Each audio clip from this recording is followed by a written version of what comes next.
Hey, it's John Lee Dumas of EO Fire, and it's the Entrepreneurial You, the show for dedicated and passionate Caribbean entrepreneurs seeking daily inspiration, brought to you by author, speaker, and award-winning entrepreneur Heneka Watkis-Porter. You must be prepared to ignite. It is time, imagine that, for another episode of the Entrepreneurial You podcast. And you know I'm excited every time I get behind the microphone. And on the other side of it is a guest that I'm excited to speak with. So I'm Heneka Watkis-Porter, as you perhaps know, the host and creator of the Entrepreneurial You podcast. And it is always a pleasure to welcome you back, to those of you who have been listening over and again. And a very special welcome to you if this is your first time. And may I dare ask, I waited there all this time. Where have you been? Now, last week, I spoke with a seasoned investor and real estate industry leader, Peter Vekselman, and we spoke about getting started in the real estate industry. Now, Peter has a wealth of expertise, has closed over 3,600 deals, and of course, he's had some low times, but very, very high moments. And he has an interesting business model where every aspect of real estate is under one umbrella. So usually, as he explains it, it's a fragmented industry where you get the different pieces here. You learn to market there, you learn to sell there, you learn to close, you learn to negotiate, and so on. But his business, working with his partners, where he actually pays them, and to get into deal with him and stuff. Very exciting times we had last week. And now I'm even more excited because I'm speaking with someone who is a very brilliant mind and of Australian origin. Now, yes, I know he brings lots of value and he's going to bring lots of value to the conversation that we're about to have. But you know what really gets me, guys? The accent. I am a fan of Australian accent. So yes, I'm going to have a grand time. But before I start, I have to thank those who make this podcast a success. And they continually support the show in different ways, of course. So the National People's Cooperative Bank of Jamaica Limited, Profit Jumpstarter, the Jamaica Stock Exchange, of course, whose podcast I also produce and host. So thank you so much to all of you for supporting the Entrepreneurial You podcast. Here's a word from the Jamaica Stock Exchange. And after that, I will come in with an opening business tip. We needed to raise capital, but our experience with local financial institutions was that they were cautious and slow to act, and interest rates were far too high.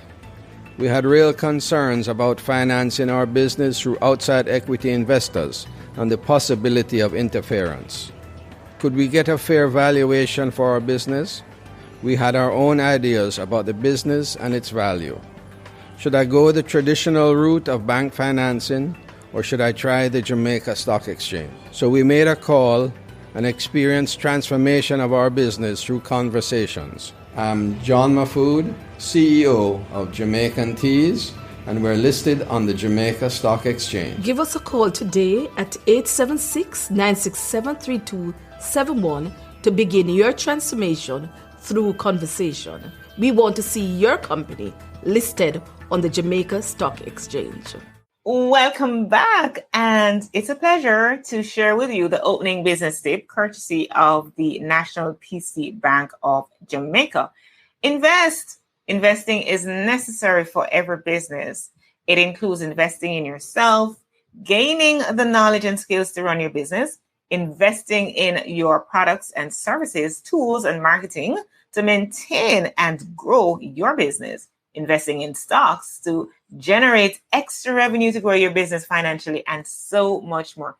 Thank you so much to the National PC Bank of Jamaica for this opening business tip. And now, ladies and gentlemen, the moment, ta-da, that you've all been waiting for, and it is to hear is who you're talking with today. Well, wait no further, because my guest on episode 296 of the Entrepreneurial You podcast today is straight out of Australia, Simon Caruso. Now, Simon is the host of the Limitless Man podcast. He's a coach, speaker in actualizing or Limitless potential, transitioning people from mundane and unrewarding lives to being in alignment with their core values and purpose. A university dropout, Simon began his career in the telecommunications industry. His feelings of dissatisfaction and unfulfillment led him on a journey of investing $100,000 and 10,000 hours over the past 6 years to discover how to find his own niche. Simon is passionate about educating others on how to do the same. Simon, welcome. I'm intrigued. Can you tell? It's awesome to be here. What an intro. Thank you so much, Heneka. Awesome to be here. And I love your show as well. I love what you've done. It's just awesome. Some of the people you had on, I'm very, very, very grateful to be here. Thank you so much. Awesome sauce. All right. So now, what, if any, do you know about Jamaican culture? Let's break the ice right there. You know what? I don't know much, to be honest, apart from Cool Runnings. Don't know much about history. Man, I love that came movie. to mind. One of the best movies I've ever seen growing up. It's just that's pretty much all I know about Jamaican culture. So not much, to be honest, not much. Well, basically, if you've watched Cool Runnings, then you have had your, I guess, your quick start, your quick jump, your 101, your Jamaica 101, introduction to Jamaica. So yeah, that's a pass. What do you have you been to Australia before? I'm going to say not yet. I'm open to speaking engagements there, workshops there, whatever. So here I am. Call me. Yeah. I'd love to take a trip down under. Well, let me know if you come down here. It's an awesome place here. There's plenty to do. And yeah, there's a beautiful part of the world. So it's awesome. Yeah, I would love that. I would so love that. So let's think about it. All right. Today we want to talk about, Simon, we want to talk about unlocking your limitless potential. But first, before we talk about, get into the unlocking part of it, we need to lead up to that. So let's talk about your background. I mean, high school dropout, university dropout, and all these things. Yeah. Let's talk a little bit about you when you were younger. Yeah. So my parents came here from another country. They came over from Europe, and when they came here, they had nothing at all. So they wanted to build a better life here. They wanted to be able to provide something which they never had. And part of that was having a good quality education. So they really wanted me to study. They wanted me to do all the right things, go to university, get the degree, get the qualification, get a really, really good job in a really good career and make a living doing that. And that was the way I thought it had to be done. And so as a kid growing up, I just wanted to do exactly what my parents told me to do because I didn't want to disappoint them. I wanted to make them proud. And going through school, I had no idea what I wanted to do at all. And as I got towards the end of high school, and I completed high school, so I got through the end, it would have been the last 2 years, I still had no idea what I wanted to do. So I went to university because I thought I had to be successful. And so I went there not knowing what I wanted to do. I enrolled in something called computer and information science. And the only reason I enrolled in it is not because I was interested in it. It's because at the time, the internet was really starting to become a thing and IT was starting to take off. So I thought, wow, this is going to make me successful. I'm going to make lots of money and I'm going to live happily ever after. And so what happened was after about 12 months, I was about to get kicked out. I was performing really poorly and I got called into the dean's office. They put me on a contract and it was a disaster. So I left before they kicked me out and I tried to another institution, a more hands-on institution where I tried a marketing course and the same thing happened there as well. And so 2 years gone, you can imagine my parents were pretty thrilled when I told them that I'd wasted the last 2 years of my life. And I ended up having to get a job in some area, and telecommunications was the area I chose because mobile phones were a thing. The iPhone wasn't out at the time, so I'm giving away my age here, but there was no such thing as the iPhone back then. And so we were just coming into this whole new era of mobile phones, a digital age, and it was good. Like I was working, I felt good about myself. It all started okay, and as I sort of progressed, I progressed into different roles and I found a pattern was happening. I was getting bored after maybe 6 to 12 months, and I would try and switch and I'd try and do something else, but it wouldn't solve that problem because I never actually thought about what I wanted to do and what my actual core values were, why I was put on this planet and actually pursuing that very thing for me that was going to light me up on the inside. And it was, I'll never forget, it was when I had my first daughter, and I would have been 30 years of age or thereabouts, just a little bit older. And I thought, wow, what am I going to do here? I've just got this beautiful gift given to me, and I was miserable. And so I started my journey of personal development. I started just like we all do. We start reading the books. We start attending some seminars, and it took me a long, long time to figure out what it is that I wanted to do. And I really had to do that work, that inside work. And so, over time, that came to fruition. And I figured out, I actually want to be a speaker. I want to be a coach. I love unlocking my own potential. I love actually, tapping into what sets my soul on fire and now helping other people to do the same. And so it's interesting because when I was at school, I used to get told off for talking, and we weren't allowed to talk too much in the classroom. And now I get paid for it, and it's awesome. You talk to people, you actually help people, undo their mess and learn to realign and understand what their values are as a person. And so, for me, it was a big process, and I don't think people have to spend $100,000 the way I did it. My goal is to make sure people don't have to do that, and we can streamline that into something that's, more efficient and give people more clarity, much more, quicker than what I had. So yeah, that's the quick version.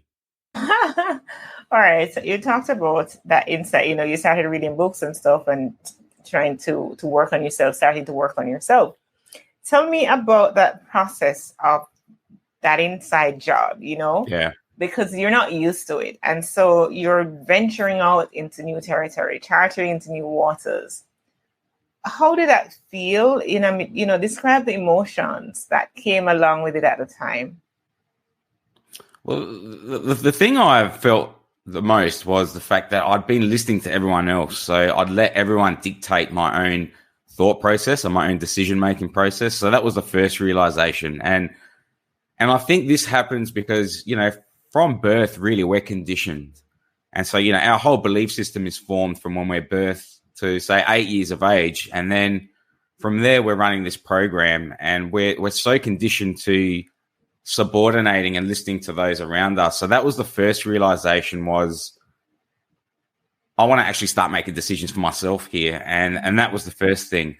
The second thing was I never actually thought seriously about what I wanted to do without talking myself out of it. So I'd have this idea, and then I'd be like, no, people like me can't do that. People like me can't dream like that. People like me can't pursue this thing or this idea. And so learning to actually listen to those ideas and those voices in your head, and ignoring the ones saying you can't do it, because those voices are always both there.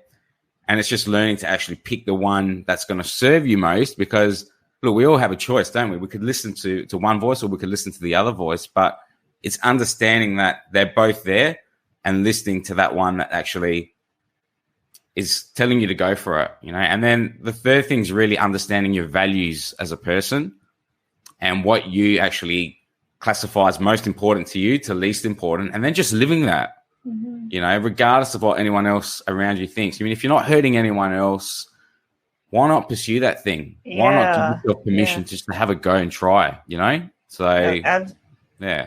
Absolutely. As long as you're not infringing on the rights of somebody else, go for it. No, you talk about, those voices. So there's the one that the imposter syndrome, we call it. But just as though there is the concept of the glass being half full versus half empty. So on the one hand, there is that imposter syndrome. But on the other side of that is what I have discovered, a term for it, lately. And that's the pioneer push, right? So on the one hand, it's the imposter syndrome. No, you can't do that. Who are you to do that? No, nobody in my family has ever done that. But on the other side, there's a part of you that wants to break through and push through and say, I can do anything I want to be, do anything I want to do. I can just launch out into the deep. I can be fearless. So, and that is what, it's important to listen to that pioneer push, that thing that's pushing you forward, that's propelling you forward, as opposed to listening to the other voice, which is telling you a lie anyway, right? It's telling you a lie. So excellent thought process you have going on there. So, on the side, on the North American side, we're used to a lot of coaching. We're seeing a lot of coaches, mindset coaches, life coaches, business coaches, and stuff. Share with me a little bit of the Australian experience as it relates to coaching, the industry. What is it like there? Stuff like that. Well, look, it's an unregulated industry. Okay, so there's no governing body, so to speak. There's good coaches and there's bad coaches, and so I've had both, and I'm thankful that I've had both, because it's enabled me to understand what the difference is, and it's enabled me to be clear as to why I want to be in this business as well. So coaching's pretty big here, and it's really taken off the last 5 years, especially the last 3 years.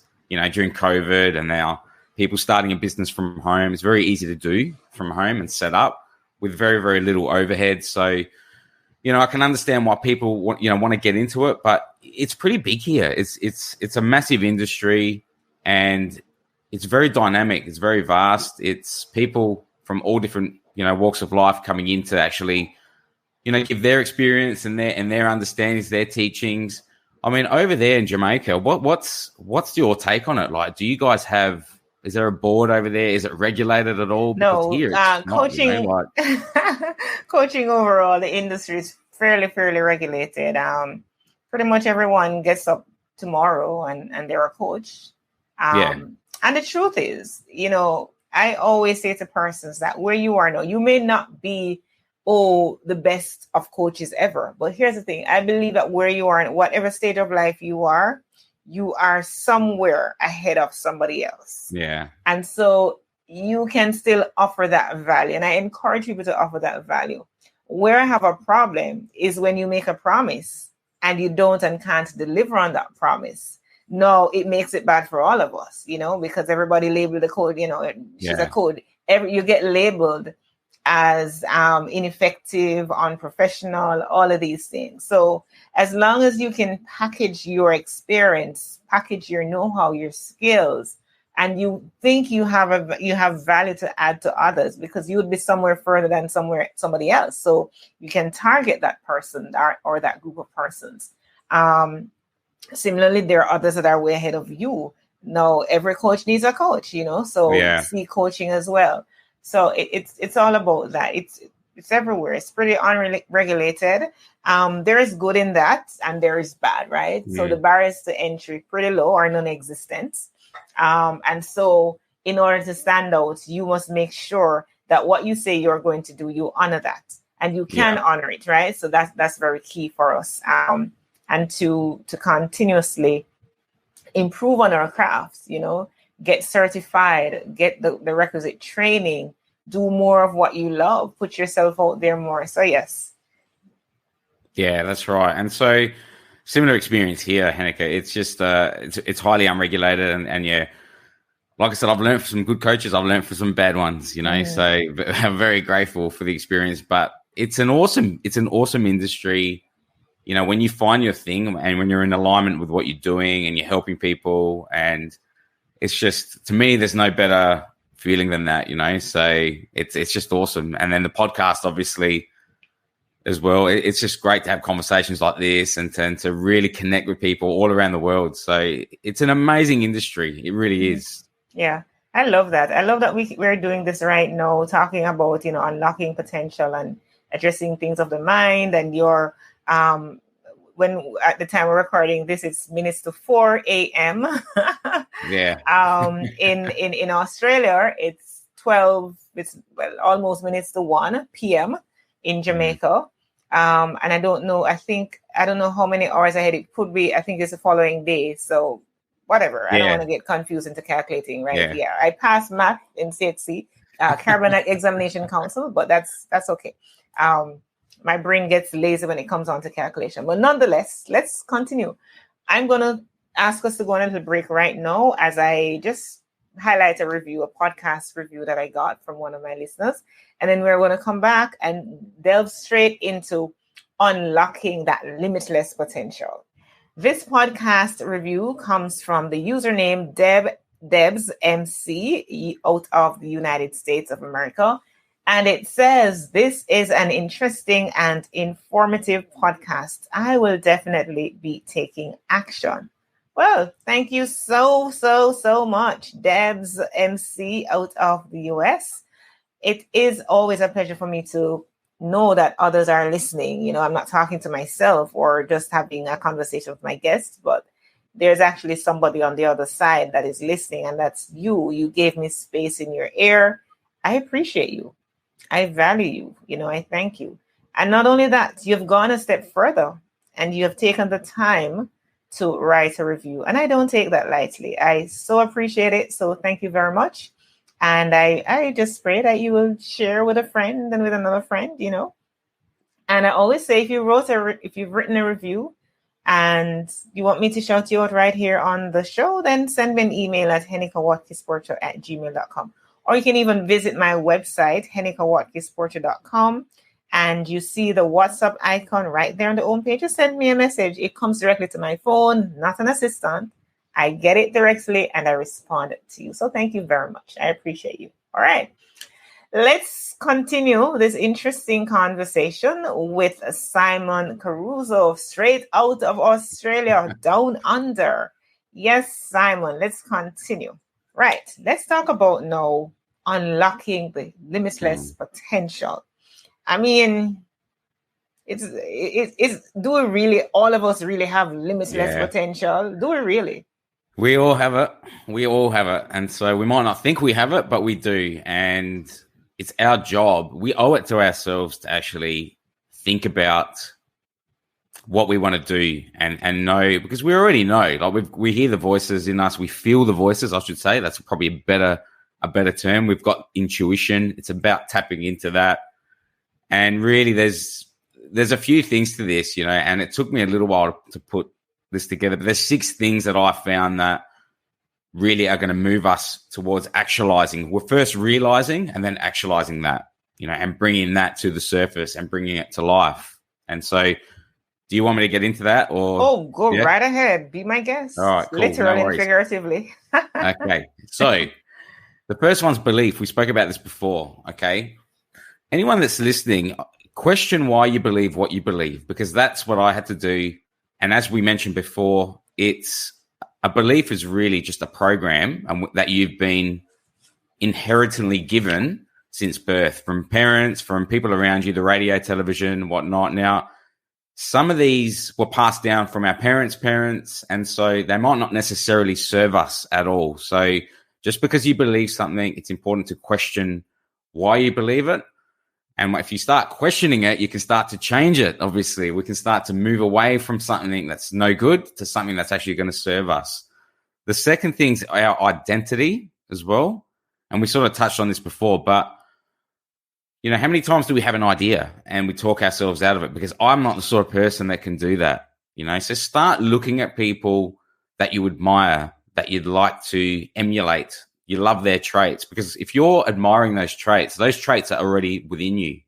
You know, it's just a reflection of what is already in yourself. So you can start to act out as if you are already that person by thinking about that, all those traits, and start to actually walk like that person, talk like that person, and, you know, and stop talking yourself out of this stupid self-talk, these ideas that you have that you can actually bring to the table and bring to the world.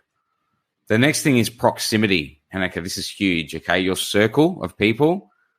Now, generally for me, when I grew up, I hang around a certain type of person. Okay, and we all do by nature. So we naturally gravitate to people that we love, that are similar to us. Okay. Now, in order for us to change, we need to get around different groups of people. And I'm not about cutting people off or anything like that, but we certainly need to make space for new types of people who can actually help us. Now, as you know, I mean, even with this podcast, which you've done a magnificent job with, I'm sure you've had magnificent people come in to your space to help you build this, because you can't do it by yourself, you know? So Absolutely. I'm not sure what your experience is with, you know, people reaching out to you and even you reaching out to people. And it's funny, when you reach out to people, you'd be so surprised how happy they are to actually help as well. When you've got the right attitude, you've got the right idea, and they can see that you're trying to chase something, because more often than not, those people went through a similar experience. Maybe not exactly like what you're going through, but it's a journey nonetheless. And so more often than not, people are happy to help. But it's so important to be in that space. And it's easy to get around good quality people. There's many networking groups. There's many events you can attend. So there's lots of things you can do to actually get yourself in that space. The other thing is discipline and having the ability to do what you say you're going to do. And this is like a muscle, and you've got to build this over time, and it can be built slowly, but surely over a period of time. And so having the self-discipline, the self-love to actually follow through with an action to do that thing that you're going to say you're going to do, because that builds confidence. That's the cornerstone of developing self-confidence, and that helps with your self-belief as well. Each time you keep that promise to yourself, you give yourself this big tick, you feel so good about yourself, you grow each time. Then have a plan. Like, start to think. Let's get curious, everyone, you know, like, what is it we want to do? And start to dream again. You know, I watch my two kids. I've got an 8-year-old and a 4-year-old, and when I watch them play, they use their imagination, and they're in this state, you know, where they're just imagining, they're role playing, and we have that, but we lose it at some point. And so it's just about getting creative again and thinking, okay, I'd like to do this, and start to dream and allow yourself that ability to do that without talking yourself out of it. So forget about the how you're going to do it and just allow yourself to dream initially. And then the last thing is having habits, which really will coincide with discipline as well, and changing habits. You know, you don't need to change a lot to have a big impact.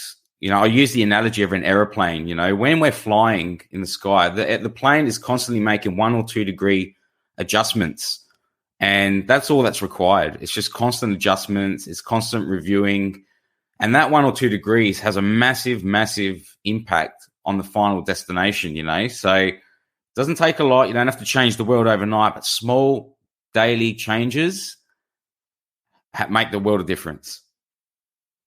Small daily changes make the world different, for real. The Compound Effect by Darren Hardy comes to mind. I don't know if that's a book you've read. I haven't. No, not that one. Yeah, Darren Hardy, The Compound Effect, a really, really great book. You talk about, you know, having a plan. You mentioned quite a few points here as it relates to unlocking that limitless potential that is within all of us. It's not just in some of us; it's in all of us. Yep. Right.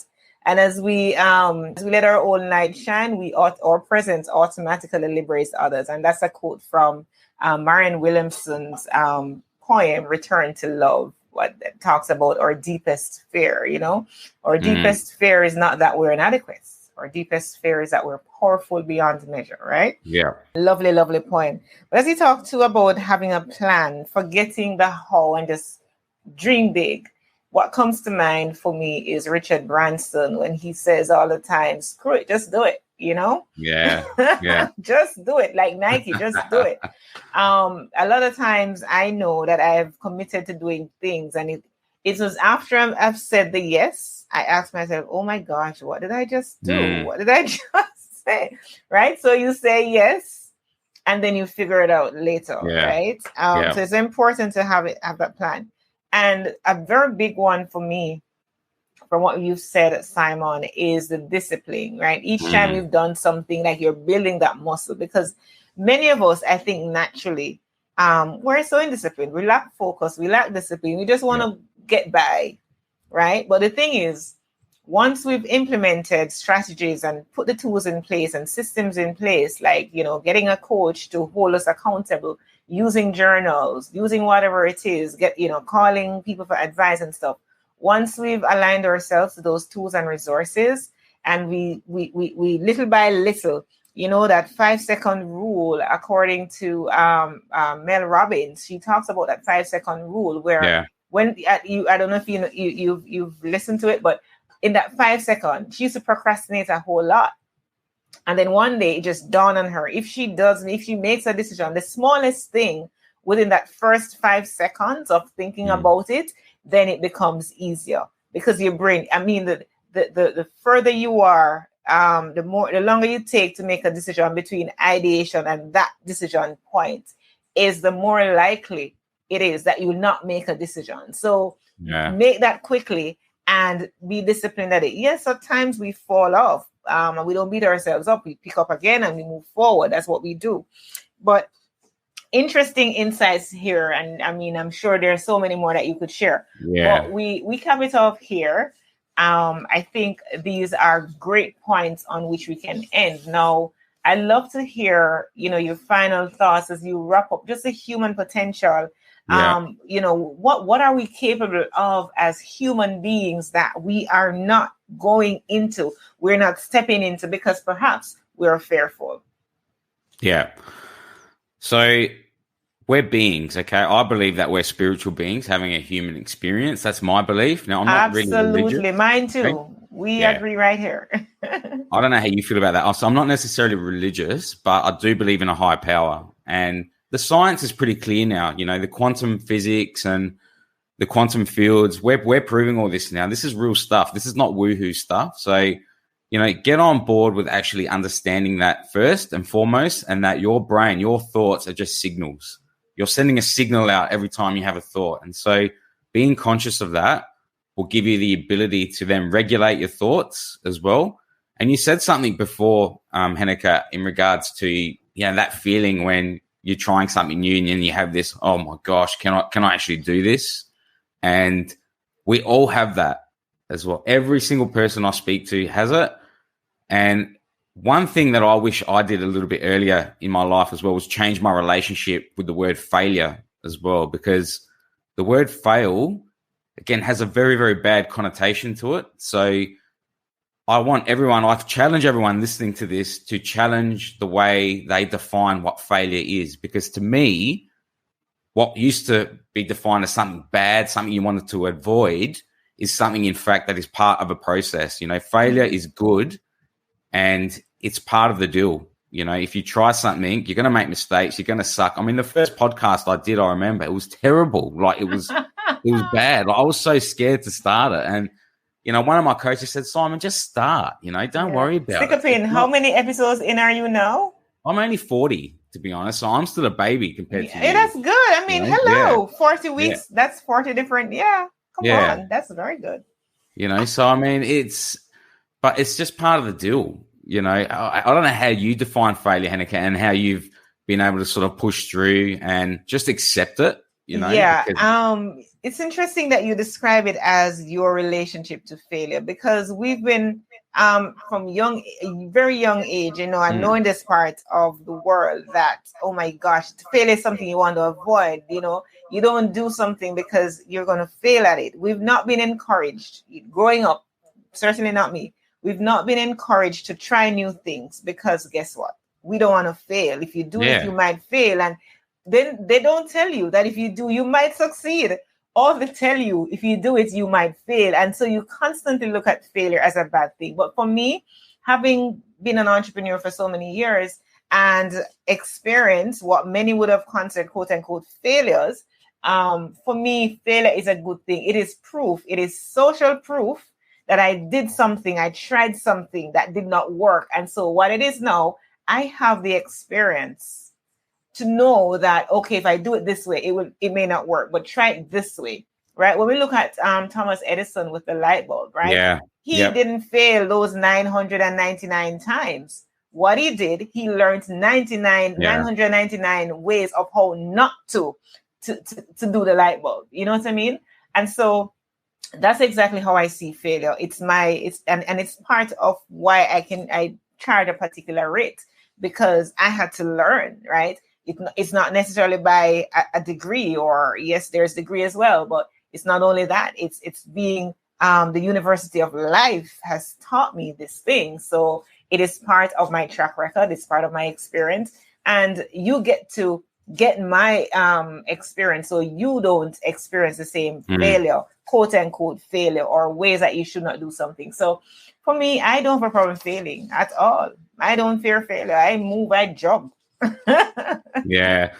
And that's the way you got to look at it, because if you don't, then you're just going to keep doing the same thing every single day, and you've got no chance at all then of moving away from something that you don't, you just don't like. And most people, and it's really sad, most people don't like what they do. It's horrendous. I think it's like 80% of people in a study I read recently that are actually working at the moment in their careers, in their jobs, they just don't like what they're doing. There's no level of fulfillment there. And so, you don't have to leave. I don't necessarily think you have to leave your career. It might be the way you look at your career. It might be something else in your life that you can fix up as well to actually, give you that sense of fulfillment. It could be a different role, but it's just challenging what you're doing day in, day out, and get out of autopilot and start to make those changes, because if you don't, a day becomes a week, which becomes a month, a year, 5 years, 10 years later, you're still doing exactly the same thing. You don't want to be in that position. Yeah. And before you know it, Simon, you're looking back and you're like, what if? Yep. What if I had?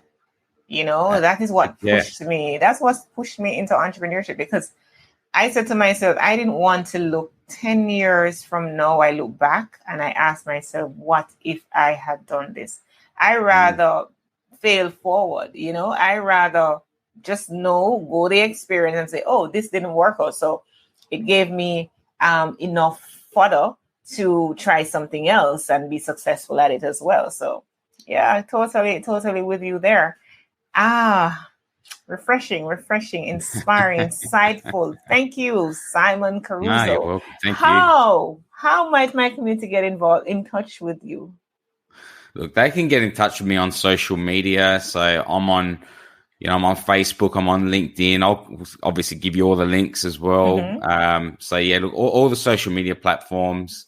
There'll be a website which is currently getting built as well. That'll be up and running shortly as well. So I'll put the links or give you the details for that as well. So look, that's the easiest way to reach out. And I've got the podcast as well, which people can find on all the major platforms, which is called the Limitless Man podcast. So obviously, when you're not listening to the Entrepreneurial You, you can jump onto that as well and have a bit of a listen, and you get a sort of an insight as to my personality, my thought process, and people can get a good idea of the sort of person I am just by listening to that as well, which, is good for them. So Yes. So go give the Limitless Man podcast a listen. All right. Heneka endorsed. All right. Thank you again, Simon Caruso. You're a coach, you're a speaker. You're all about unleashing that potential, actualizing, because we want to move from potential to kinetic, into action, energy into motion. Yeah. That's where we want to be. Thank you so much for the inspiration that you've brought today. Your experience touching in straight out of Australia with the accent and all, that made it extra special for me. Thank you. It was my serving of delight today. Absolute pleasure. Thank you so much for having me on, and it's been absolutely awesome. Awesome sauce. All right. Let's move into what we normally move into at the end of the show. And it is the money tip brought to you by Profit Jumpstarter. And it says, check in with your portfolio regularly. It's important that you review your portfolio periodically. Once or twice a year should be sufficient, and prune non-performing assets. Avoid the invest it and forget it syndrome. Hold on to market leaders and shed laggards in your portfolio. If you want a winning portfolio, don't underestimate the value of reviewing your investments and eliminating your poor assets. Wow. Thank you. That's it, folks. Thank you so much for tuning in to this episode with Simon Caruso. What's the standout point for you, right? I mean, many of my standout points would have come when Simon shared about, just gave us some tips on unlocking that limitless potential that is in all of us, right? And we iterate, it's not just in some of us, it's in all of us. It's just for us to tap into it. And for me, the discipline it takes to realize and to unlock is what stood out. It takes discipline, right? We want to build our discipline muscles. The more we do, the better we get at it, you know? Experience teaches wisdom. So the more experience we have in being disciplined and intentional about it, I talked about that 5-second rule. Do it the minute you think about it. Don't wait, because once you have decided to do something and if you think about doing something and you wait, it's going to be a challenge. If you decide to do something, don't just make that decision. Act immediately. Act on it. And that's a good way to unleash. Talks about another important thing for me, which is the last takeaway that I'm going to mention before I finally close. And it is to question why you believe what you believe. Don't just believe something because, that's what my mother believed. That's what my grandmother believed. That's what my great-grandmother believed. Why do you believe it? Does it serve you? Is it in alignment to your values? No, right? So don't be afraid to question things. It's okay. Question things, because that's how we learn and grow. All right? Thank you so much. Remember to send me your feedback. You can send me your feedback at henekawatkis-porter@gmail.com or on social media at Heneka Watkis-Porter. And follow this podcast on your favorite podcast app. I'm all over the place. The Entrepreneurial You. Look for me. Connect with me too for all things podcasting at henekawatkis-porter.com. Send me a message via the WhatsApp icon right from the homepage. You know, I would really love to hear from you. I want to engage you and remind you to be grateful. As today I close out according to the scriptures, I will praise God's name in song and glorify him with thanksgiving. Psalm 69 verse 30. Walk good,